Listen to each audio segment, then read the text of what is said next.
রে নাদি কোথায় আছস? আরে ভাই আমরা ওদিকে ঘুরতে আসছি। আপনি তো খুব খুলে স্যার রাতে ঘুমান নাই।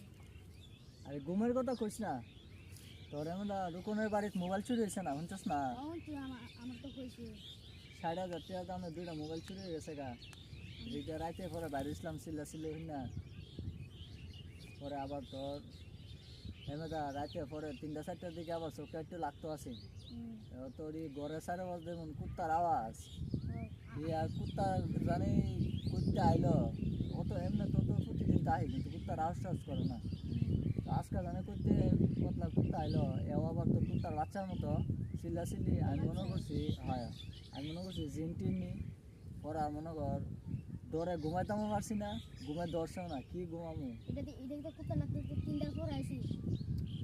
তোরই মনে হয় 3টা 3:30টার দিকে আইছিল। এটা তো কুত্তা ডাক্তার ভাই আমি বুঝতে না। তুই দিসলি বেড়া মজা করস নাকি? তুই কুত্তার ডাক দিসলি? না ওই সব তো আমি জানোয়ার সারা রাত আমার চোখ তো খুলে রয়েছে, সারা রাত ঘুমাইতেছি না আমি বেড়া কুত্তার আওয়াজে। আসলে আমি এটা দিছিলাম। তুই দিসলি? জানি তুই দিসলি দিবি এটা তুমি দিছিলাম। হ্যাঁ সরি তুই দি কুত্তার ডাক দিসলি, চল লাগে আমার ঘুমাইতেছি না।